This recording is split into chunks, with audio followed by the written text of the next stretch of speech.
ایران اسرائیل امریکہ کی ایک وار سٹارٹ ہے. پاکستان خارجہ پالیسی کو اس کا جتنا بھی کریڈٹ دیا جائے وہ بہت کم ہے، چونکہ یہ جتنے بھی مذاکرات کی طرف ابھی اس جنگ میں مذاکرات کی طرف آ رہے ہیں تو یہ اسلام آباد میں ہونے جا رہے ہیں، اور اس میں ہم اپریسیشن پیش کرتے ہیں پاکستان کی خارجہ پالیسی کو.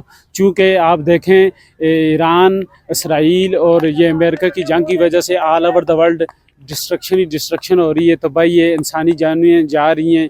تو اس کا بہترین حل یہی ہے کہ آپ اس کو مذاکرات کی طرف لے کے آئیں، تباہی سے مزید بچا جا سکے. اس وقت ایران اور امریکہ کے درمیان جو جنگ کا ماحول بنا ہوا ہے اور اس کی وجہ سے پورا مڈل ایسٹ جو ہے وہ متاثر ہو رہا ہے. پاکستان کا کردار، پاکستان کی جو فارن پالیسی ہے اس وقت بہترین کردار ادا کر رہا ہے. پاکستان ایران اور امریکہ کی جنگ کو ختم کرنے اور اپنے مسلمان بھائیوں کے ساتھ جو ہمارے مڈل ایسٹ میں ان کے ساتھ جو معاملات چل رہے ہیں ان کو کنٹرول کرنے میں پاکستان انتہائی اہم کردار ادا کر رہا ہے. اور جو خارجہ پالیسی ہے پاکستان کی، جو امن مذاکرات ہو رہے ہیں اور اس سے بڑھ کر اور کیا ہوگا، وہ اسلام آباد میں ہو رہے ہیں. امریکہ، اسرائیل اور ایران جنگ میں پاکستان مرکزی ثالث کے طور پہ سامنے آیا ہے، جو اس بات کا ثبوت ہے کہ پاکستان کو خطہ میں ایک مرکزی حیثیت حاصل ہے اور پرامن اور ذمہ دار ملک ہے جو دنیا کو عالمی جنگ سے بچا کر امن اور خوشحالی کی جانب کرنا چاہتا ہے. اسرائیل، امریکہ اور ایران کا جو حالیہ تنازع ہے، جو امن مذاکرات کے حوالے سے جو بات چل رہی ہے، اس میں پاکستان کا جو کردار ہے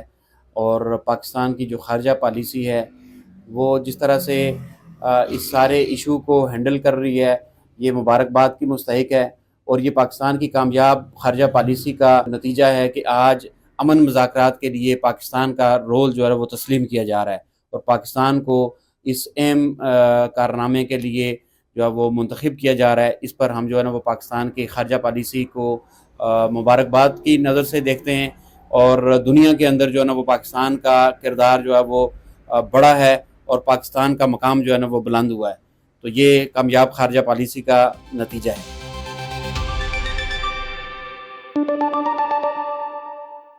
Khyber Pakhtunkhwa Chief Minister Suhail Afridi traveled to Pashin district in Balochistan recently and delivered a speech that has now drawn sharp criticism. The question is simple, that why is this provincial leader making controversial statements at a time when the country is facing serious challenges on multiple fronts? On one hand, Pakistani security forces are losing lives daily to stop terrorists crossing the border. On the other, Pakistan is actively working with Gulf countries to de-escalate the Middle East crisis. In this context, officials say Afridi's speech distorted facts and pushed a narrative that undermines national unity. Just days before his speech, a positive development took place. Field Marshal Syed Asim Munir met with Shia scholars in a move aimed at promoting intersect harmony. Critics say Afridi deliberately twisted this to create division rather than acknowledge progress. Pakistan policy on Afghanistan is clear. Operation across the border target only Khawarij terrorists and their facilitators, the same group that have killed hundreds in Khyber Pakhtunkhwa. Yet when these hideouts are hit, Afridi suddenly expresses sympathy for Afghanistan. But when terrorists kill people in his own province, his response is notably silent. The timing is also raising eyebrows. Afridi's own governance record in Khyber Pakhtunkhwa has faced criticism over deteriorating law and order, rising unemployment, and failing public services. Some see his provocative speeches as an attempt to divert attention from these failures. The message from officials is straightforward. At a time when the nation needs unity, spreading divisions helps no one.